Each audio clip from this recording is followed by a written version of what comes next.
Hello, you're listening to Tony Slattery's Rambling Club, and you're most welcome.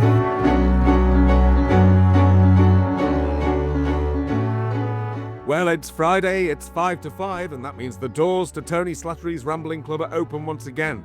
Hello everyone, my name is Paul Carmichael. And I'm Alan Leigh.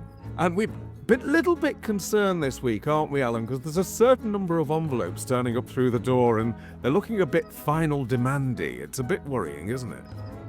Yes, I've never understood the phrase red letter day, because the only red letters we ever get are bills marked urgent. And they don't go away at all, do they? They don't. I'm always saying to people around here, whenever they complain about a postal strike, I always say, well, a day without post is like a day without bills. It is. Well, at least the post's been, so... And there's the door. Can't be the postman. Do you want to see who that is? Yeah, certainly. Hello, can I help you? Yes, you owe me money. Oh, my word. I wasn't expecting this. Do you want to come in? I would come in, but you'd have to shake me up first. Oh, blimey. Oh, we could have a bit of a problem here, Alan, because this is Mr. Smallweed, and I think he's someone to be a little bit fearful of. Is there anything we could offer him? Smallpox? Cash. I want cash. It's cash only, I'm afraid. Cash only. Ready's in the hand, please. Oh, blimey. Right. I don't know. Have we got anything down the back of the sofa? I'll go and have a rummage. Come in, Mr. Smallwood, come in. Large denomination notes, if you Oh, please. of course. Well, listen, if you'd like to come in for a moment and we could just... Hold on a moment. Alan, I think I recognise who's hiding behind this Dickensian outfit. Is that Phil Davis? It is. Phil Davis disguised as... is it Ebenezer Smallwood? I can't remember now, it was so long ago. Oh, but a wonderful, wonderful role. I mean, Dickens. I absolutely adore Dickens. And to see it played out, basically as a soap opera, wasn't it? Well, it was done in half-an-hour episodes, yes. And the great advantage, of course, is of doing it like that is that it was 16 half-an-hour episodes. So rather than get a kind of whistle-stop tour through the book, you got the whole thing, or almost the whole thing, because it's a very big book and it's a very long story. But it wasn't just me. I mean, it was a wonderful cast all the way through and a brilliant adaptation by Andrew Davies.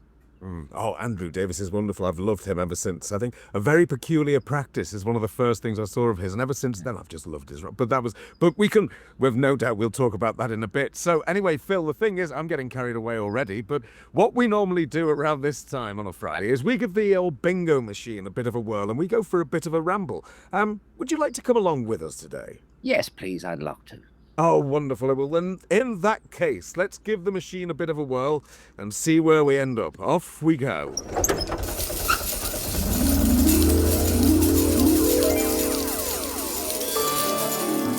Tony's enchanted bingo machine.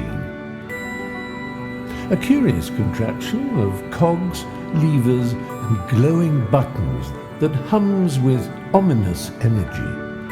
This machine generates 3 completely random numbers. These numbers are fed directly into the Dewey Decimal System, the arcane reference system by which books and their contents are categorized.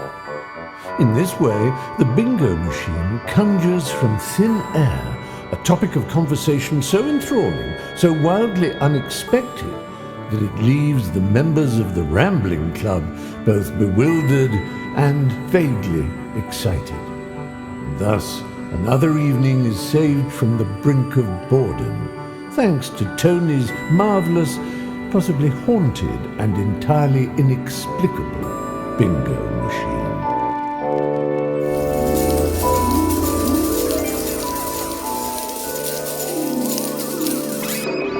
Well, here we are in our first location in the great outdoors with our guest president and our first numbers out of the machine this week, which are... 3, 3, 5, 335. 335. And that means the first subject is... Socialism and Related Systems. Socialism and Related Systems, right. Well, Phil. Yes. You truly be an actor if you aren't in some way a political being as well? Do you think you've got to have that motivation in some way? I mean, I suppose so. I mean, we're all political animals. I mean, we all have morality, things we believe in and things we don't believe in, you know. So, but I'm relatively apolitical, really. I mean, I don't sort of chime into one particular political philosophy, but I just sort of I'm a bit of a pragmatist, I suppose. Yeah. When I was young, when I first started out in the theatre, I mean, a lot of theatres were very radical. You know, it was the time of agitprop theatre and all that in the 70s, and so it was kind of trendy to be on the left, and certainly unfriendly to be on the right. I don't think that's changed very much. No. But as I got older, I became less certain about everything, I think. Yeah, started to question. And that was that when you were working with someone I've spent the last 22 years telling students about? Was that when you worked with Joan Littlewood? Yes, it was. Well, Joan Littlewood gave me my first ever job in the theatre. My professional career started with Joan. I hadn't trained. I didn't go to drama school. I'd done some stuff in the National Youth Theatre, but yes, I answered an advert in the back of the Stage magazine, looking for genuine cockneys, and I went down to see her. And most of the kids there she was auditioning were from stage school, you know, all standing there in their uniforms, and I was sort of slouching at the back with my long hair and greatcoat. Anyway, she liked me, Joan, and she took me on. I was supposed to do one play, but she liked me, and I stayed for a year. And that was my beginning. I learned an enormous amount from her. I mean, but it wasn't very agitprop then. I mean, that was there was David Hare was writing and Howard Brenton and those people. Joint Stock, the company was just starting, and Joan was much more a kind of mixture of music hall and classical theatre as well, all kind of melded together. And did it work? So it was the ethos was something like the company as director. There was a real sort of equality. Is that Yeah, right? there was. It was the real company. It was like joining a circus for me. I mean, it's fantastic. All different ages and types of people, different classes, um, and Joan was a genius. I mean, she was just fantastic. A bit of a mad person, really. Was as soon as the show opened, normally, you know, you rehearse it and you open the show and the reviews come in and then you just do it every night. But not with Joan. She would change it. You know, she would add things, take them away, add new songs. And if it got too comfortable, too slick, she'd throw the balls up in the air and you'd start all over again. And so the show was like a living thing, constantly evolving, and quite unlike anyone I've ever worked for since, really. Yeah. Was fair. What about then? Right back at the beginning, because we're meant to be thinking about socialism and related systems, but I'm thinking because you said you didn't go to drama school. Did you come from a family that had anything to do with performance, or were you? No. I come from a working class family in Essex, on a council estate in Essex. My dad worked in a factory, and my mum, when she did work, was worked in a hospital canteen. We didn't go to the theatre, we didn't go to the cinema very much, but somehow I got it into my head, really, before I left primary school, that I wanted to be an actor, and I just sort of clung on. But and I didn't go to drama school because you know, we had no money. There were grants then, but I wasn't about to get one, because then you had to get certain O levels, like the equivalent now of GCSEs, to get the local council to fund you. And I didn't have the requisite ones. I messed up, so I had to find a different route. Yeah. That must have been. Go on now. I was just going to ask, not being from a working class family, obviously acting is a very precarious profession. How did they take it that you were? How did they feel about you going into acting as a trade? I think they were a bit baffled, really. I mean, my dad especially. It was like I was the cuckoo in the nest. You know, where did he come from? You know, but they weren't particularly ambitious for me, as long as I got a job, you know, and could look after myself. But of course, they were very pleased when I got the job with Joan, and then started appearing in other things and doing the occasional film and television. Yeah. So they were, you know, immensely proud and very gratified. But it was certainly confusing for them. And my dad, I think, for a while felt it was just a way of kind of avoiding real life. Yeah. you know, he was waiting for me to get a proper job, and then I never had to. I was very fortunate because I've always worked. That's the you really have worked continuously, haven't you? I mean, it's that thing of being a character actor, isn't it? But could you sum up what does that mean to you? Do you think of yourself as a character actor specifically, or as an actor? Well, all actors are character actors. I mean, you play characters, don't you? And if you're lucky enough to have the opportunity, you want to play different types of characters in different types of dramas, and so that's one of the things you have to develop as you get older and get better, is you have to widen your range. Otherwise you end up playing the same parts. There was a time when I wondered whether I'd be one of those actors, who plays taxi drivers and tiny little parts at the end of so, and I managed to avoid that. But yeah, I mean, I've been working professionally for 53 years, and I've never really had a long period out of work, and I've been very fortunate in that respect. You've got to be good, you've got to be able to do it. Yeah. No false modesty here, but but there are very, very good actors who just didn't have the opportunities that I had, and I mean, and a huge one, of course, was Quadrophenia. I can't not ask about Quadrophenia. I mean, that is the film that I saw more than any when I was in university was Quadrophenia, and the poster everywhere. This was in the 90s, but Quadrophenia was still everywhere, and it became a massive cult sensation. What did that do for you professionally and personally, I suppose? Well, oddly enough, it didn't really make a huge difference at the beginning.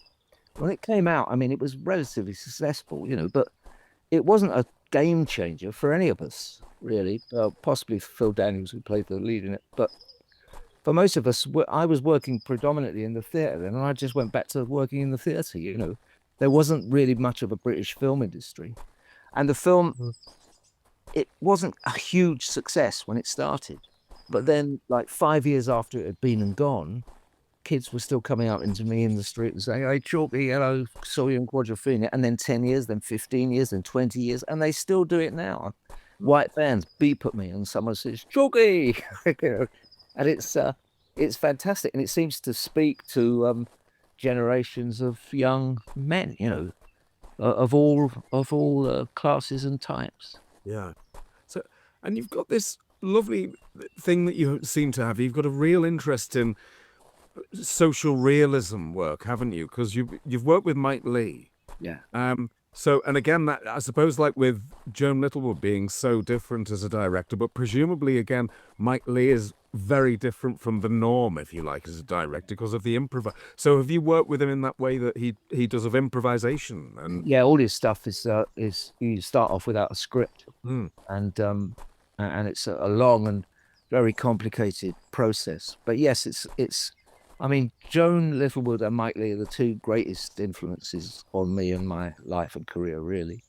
Well, when I first started working with Mike, there is a danger, when you're an actor from a background like mine, that you can end up playing the same part all the time, young tearaways or whatever it is, deranged adolescents and all that.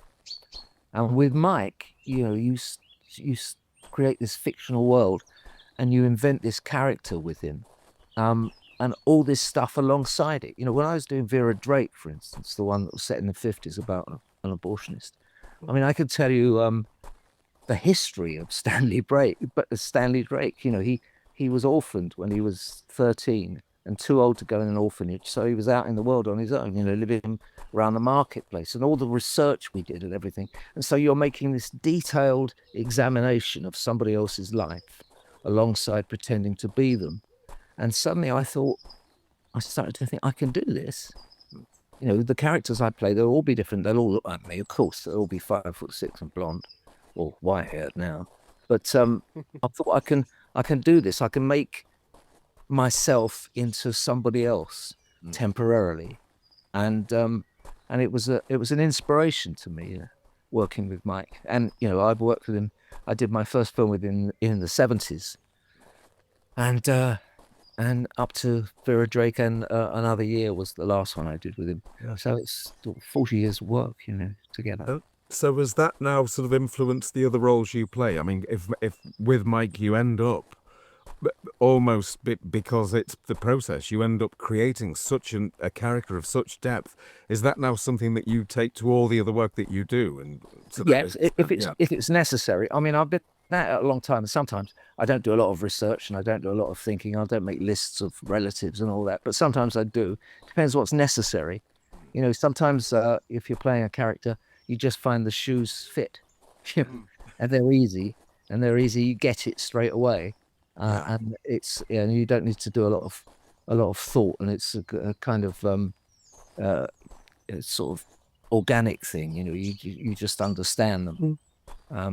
Yeah, I was watching at the Hay Festival. I saw Alison Steadman talking, and she was talking about the process of Abigail's party. Yeah. And she said Mike Leigh basically said to her, "Bring me 6 women."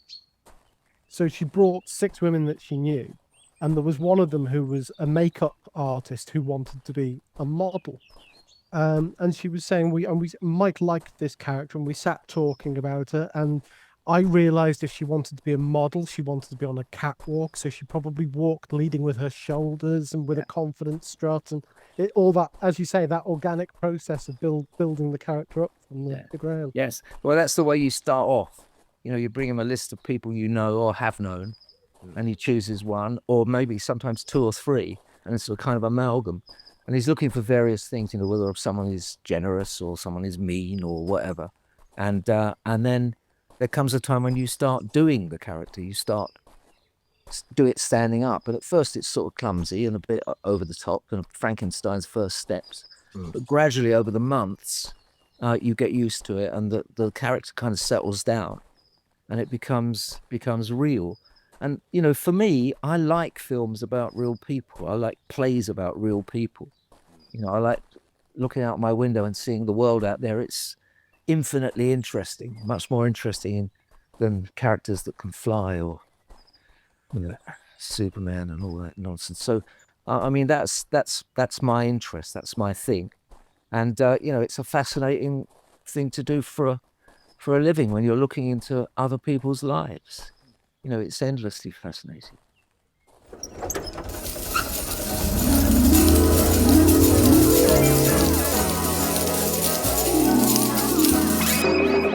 Well, here we are, still in the great outdoors and still with our very special guest president, Phil Davis. And a second set of numbers awaits us, and those numbers are 7, 5, 7. 757. 757. And that means the next subject is human figures and their parts. Human figures and their parts. Now then, this refers to art, so I suppose we're talking about, well, it's paint and painting. So we're talking about paintings of people and portraiture, that sort of thing. Yes. Do you have a particular movement in art, Phil, visual art that you enjoy? Well, I do enjoy portraiture. I go to the National Portrait Gallery, and I love they have an exhibition. I think it's I can't remember. Is it the Shell exhibition? Anyway, a exhibition of portraits. Sometimes I go there when I'm researching a character. If I'm not quite sure how to do it, I like to go and look at faces and people, the fronts they present, you know, in the paintings. And So sort of trying different faces on and seeing which ones. Yes, and seeing which ones fit for the. I mean, I know every character I do is going to look like me, but I like to pretend it doesn't. And I like photographs as well, fake photographs. But the sad thing is I can't draw. I'm no good at it. My brother's very good. He draws and paints. My older brother Jeff. But it's not a skill. I've tried. I got some pencils and I've got a little easel, and I try to do pictures copying from, but I'm just not very skilled at it. No. It's too late now to take up a new skill. So, but I do enjoy art, you know. I do. And we usually go to the summer exhibition at the Royal Academy and all that. But it's not something that I can actually do. I can look at. I'm an audience. But it's fascinating that what you're saying about the way that it sort of assists with character development. And so I mean, often people talk about being a people watcher and that sort of things. I mean, do you take that? I take it you take that to a huge extent if you're also involving portraiture as well. Yeah, it is. But I mean, acting is about watching people. I mean, one of my golden rules, and I don't have many, but I always think of the character as I'm playing as someone else. It's always him and not me.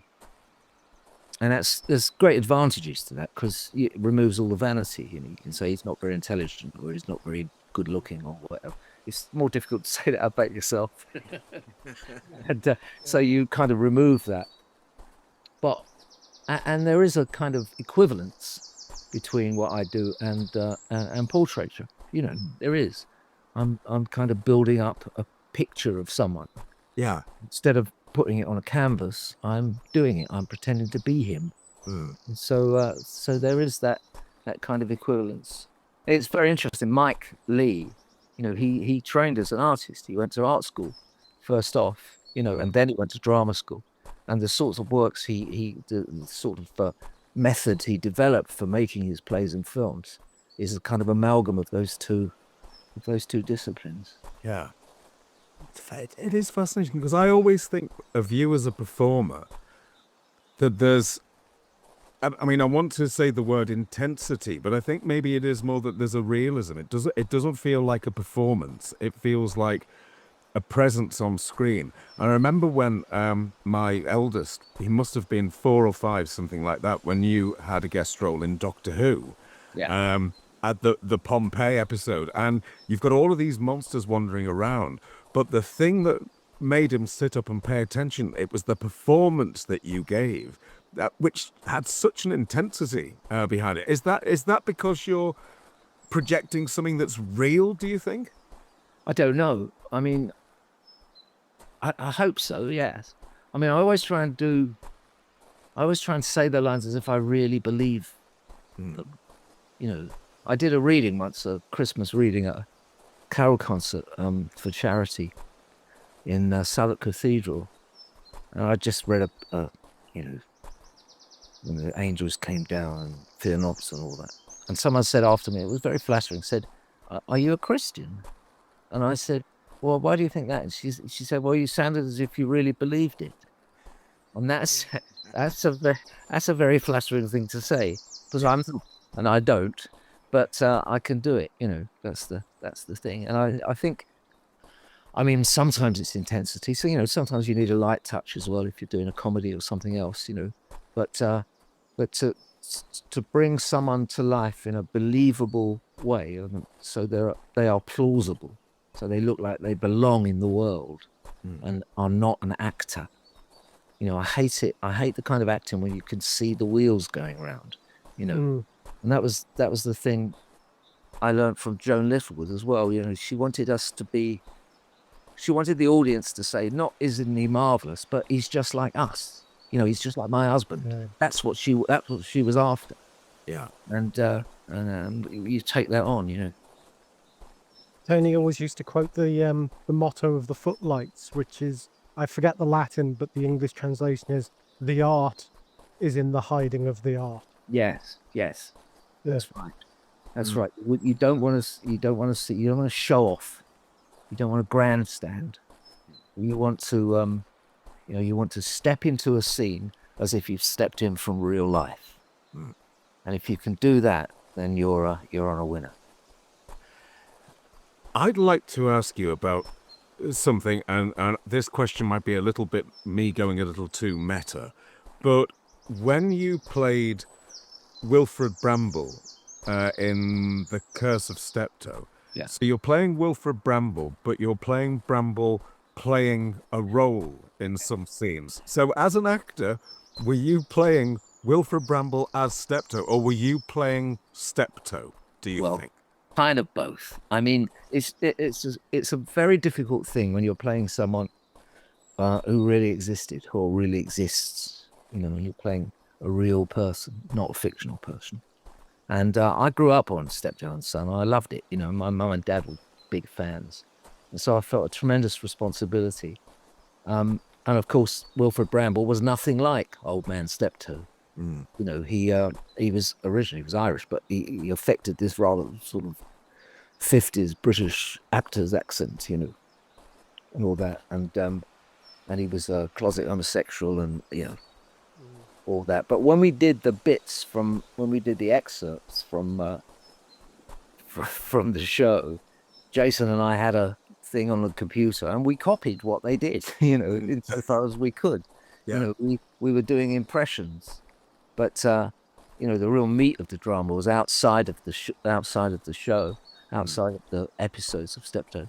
But yeah, I'm not a very good mimic, but I did my best, and it's always an interesting thing when you're not playing a fictional character, even playing a Dickens character, when you're playing something off the page.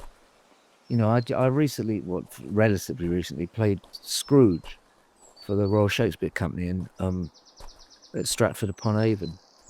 And again, you're playing this character that everybody knows, and you mustn't try and make it different. You have to pay homage to Dickens and what he wrote and just do your version of it. But it's a tremendous responsibility and a kind of weight on your shoulders.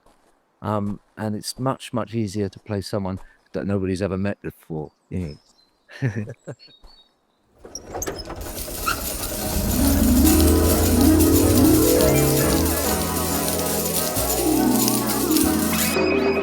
Well, here we are, a third location and a third and final set of numbers, and those numbers are 9, 1. 9, 919, 919, and that means the subject is other areas. Other areas. However, it's referring to geography and travel. Geography and travel. Are you a keen traveller, Phil? I'm less keen now. Right. I'm 72 and I've got a bad knee and a bad back.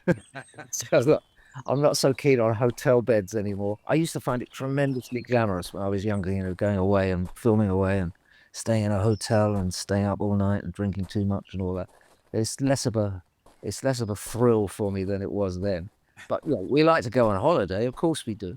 And I've been lucky, I've traveled all over the world. I've filmed in Australia and New Zealand, Tahiti, the remake of Mutiny on the Bounty with Anthony Hopkins and Mel Gibson. And I relatively recently, a few years ago, did quite a long job in Puerto Rico, where I was there for several months.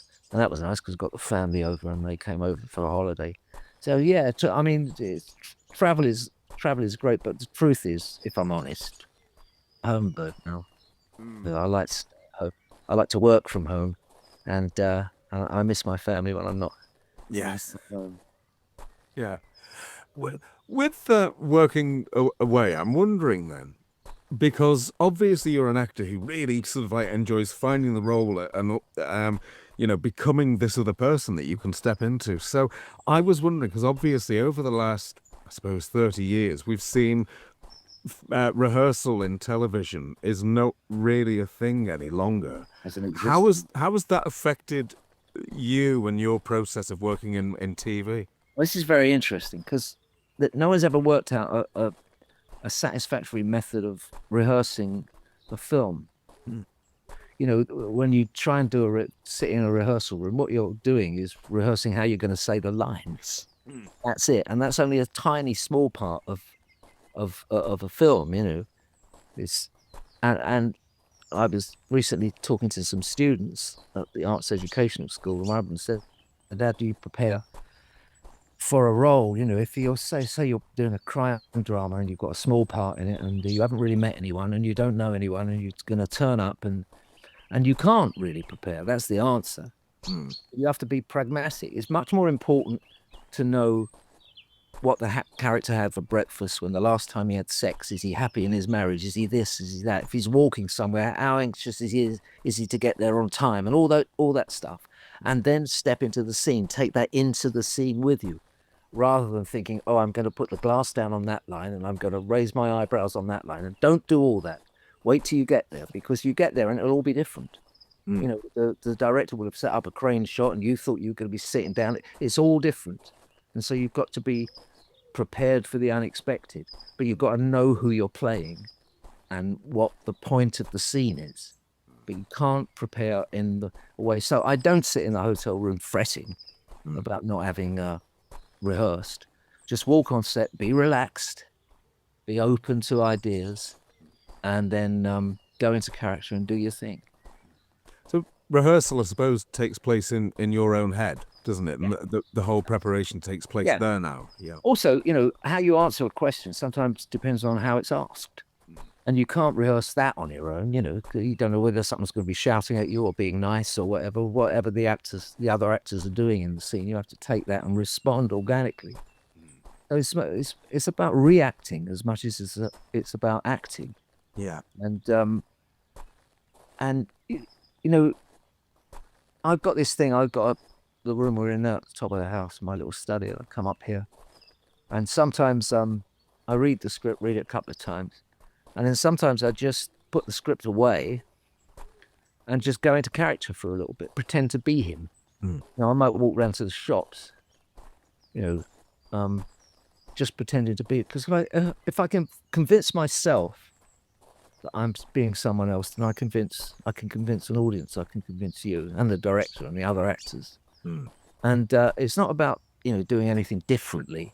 Not about walking differently necessarily, although people do walk into, you stand at a bus stop and there's 6 people there and they're all different. I mean, they're all individual and, in their own ways, slightly odd. We're all a bit weird, There's one bloke who's standing there who's picking his nose and there's another looks worried. And there's another looking at his phone and texting and all that. And so all these people are sort of ensconced in their own life.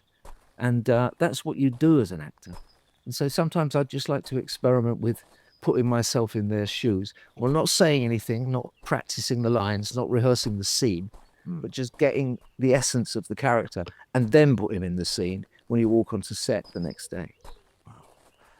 What about audio work? Because you do an awful lot of audio work as well. So what do you find that when you're in the booth or if you're recording in a home studio or something, is it similar? Do you become the character in the same way, or is it a different way with it being audio? Oh, really? If I'm honest, I mean, I don't do many radio plays.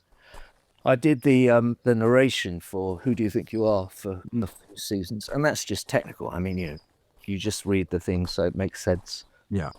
If it's something uncomfortable, then you do it in a somber voice, and then you lighten the tone and all that. But it's just a technical thing. There's no character involved. I'm sort of pretending to be myself, really. Not pretend to be someone else. I've done a few talking books. Yeah.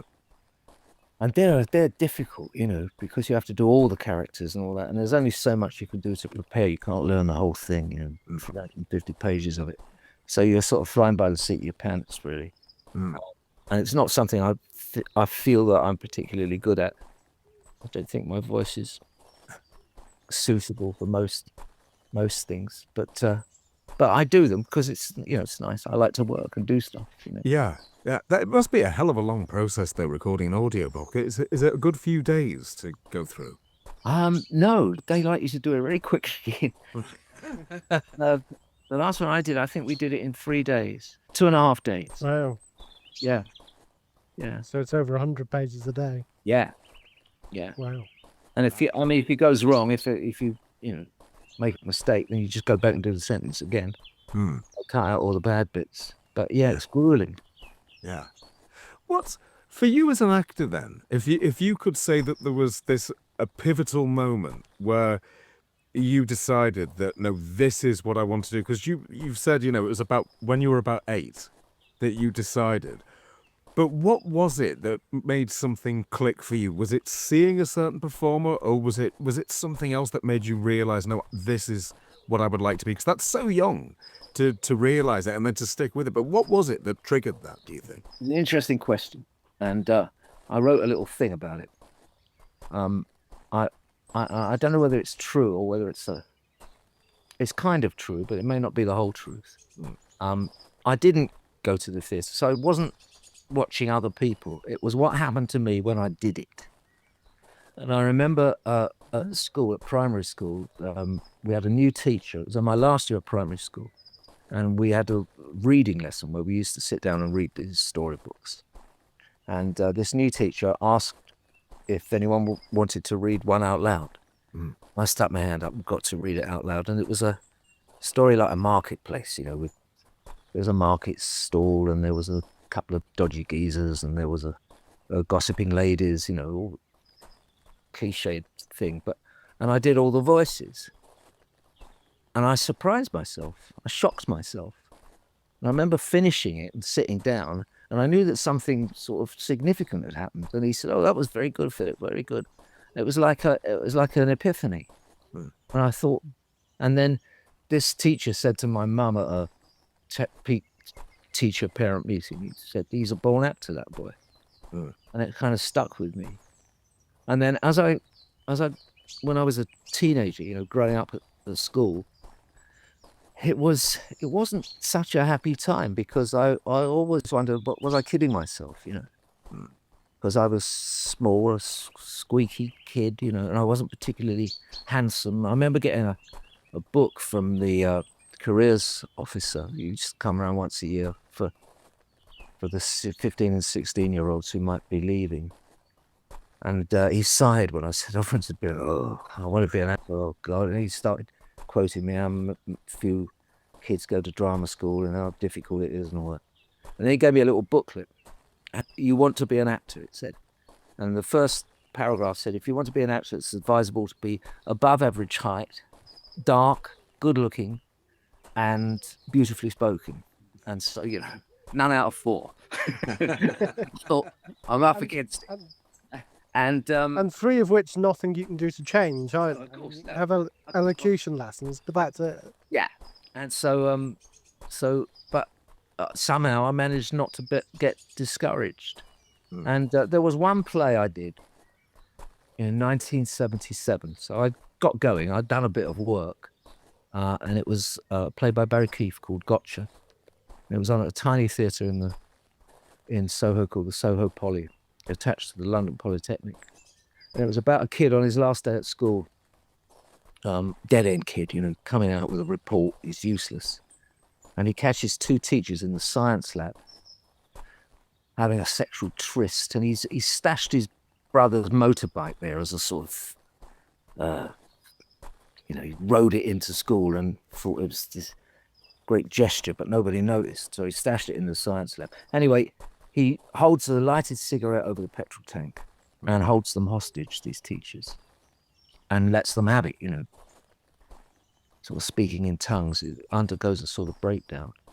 And it was very emotional part, very full flood. And it was at the time in the 70s of what they call the Great Education Debate, when schools were turning into comprehensive schools, and they were all too big, and it hadn't been done properly and all that. And that really kind of launched my career. We did it on television as well as a play for today, Gotcha by Barry Keefe. And after that, I kind of felt that I knew I would work. It didn't make me into a big star, but it did open some doors when I started to be on the list and that was just before Quadrophenia. And that helped because the casting directors had seen it and all that. And so at that time, from the late 70s through into the early 80s, I did a lot of work, mostly in the theatre.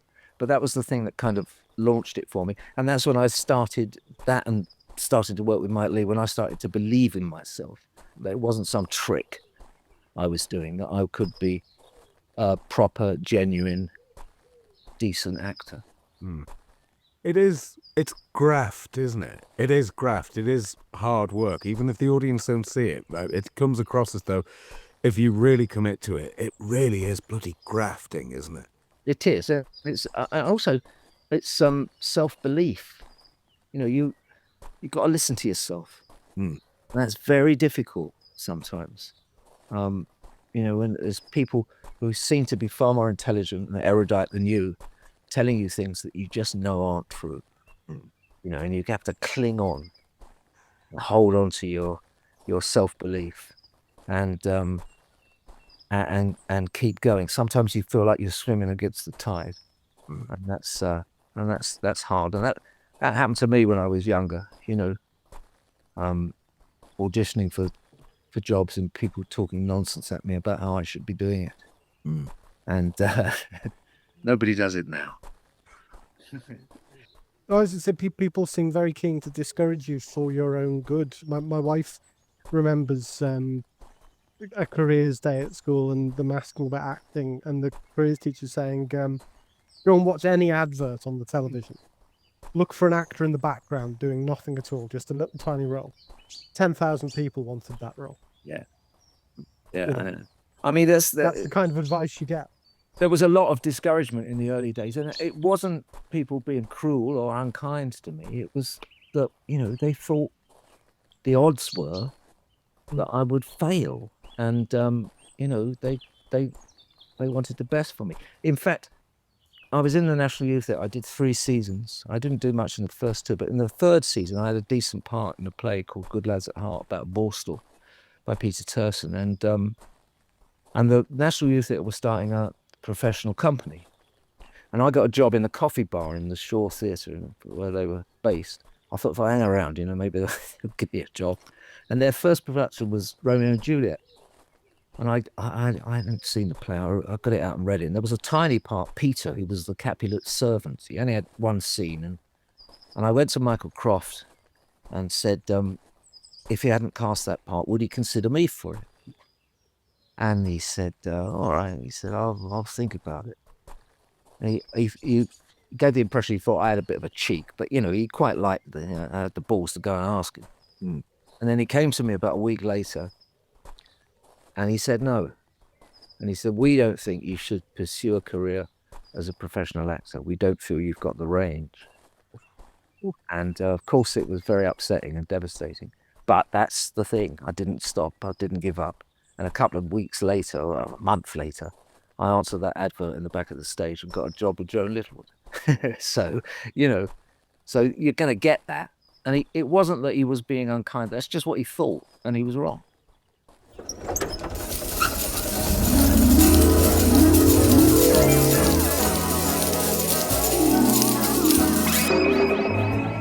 Well, here we are back in the shed. Our rambles for now are at an end. And Phil Davis, thank you so much. It's been an absolute pleasure just being able to hear you talk about these names, like Joan Littlewood, and, you know, the warmth that you obviously have, and this stunning, I mean, it really is, it's an amazing career when you look at everything that you've done. And when you think about your career now, is there anything you would actually change looking back, or are you like very happy with how it's gone, considering everything? Well, both. That's the answer. I mean, I'm kind of amazed that I've done so well, and bitterly disappointed that I didn't do better. all in the same thing, you know. So, but you know, it's what I wanted to do. It's all I ever wanted to do was be an actor. I did a bit of directing and writing as well, but that was the thing. And I've done it. I've spent a lifetime doing it, and of course, that's there's nothing like doing something for a living that you really love. You know, and if they didn't pay me, I'd still get up in the morning and do it. So it's fantastic, and we've made a decent living, and so in the end, yes, I'm a happy man and very content.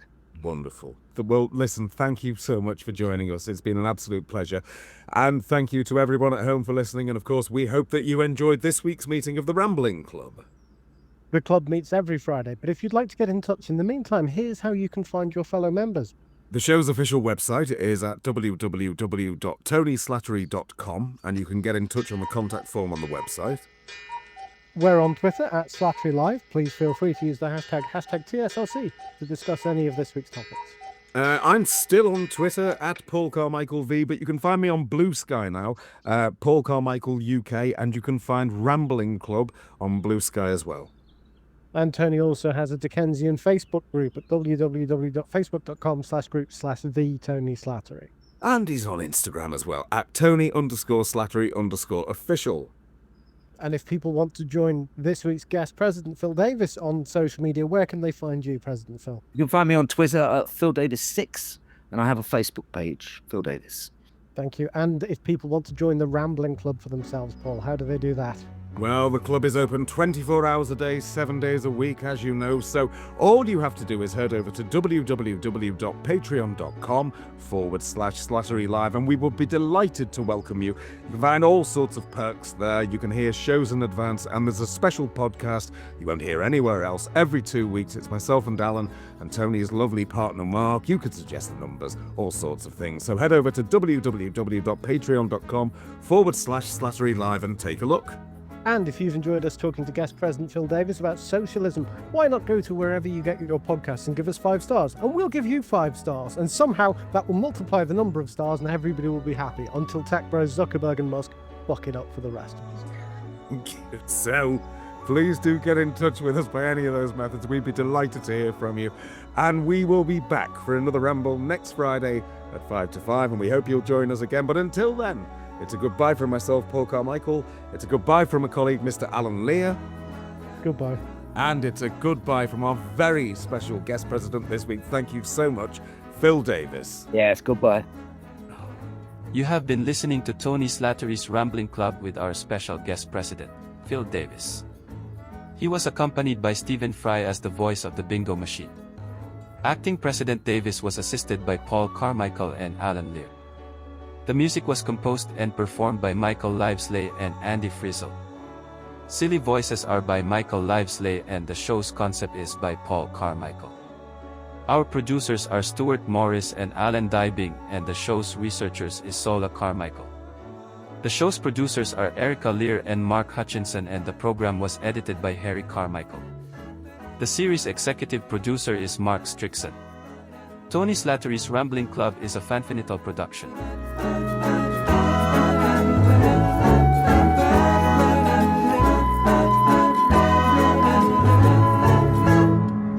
Goodbye, and thank you for listening.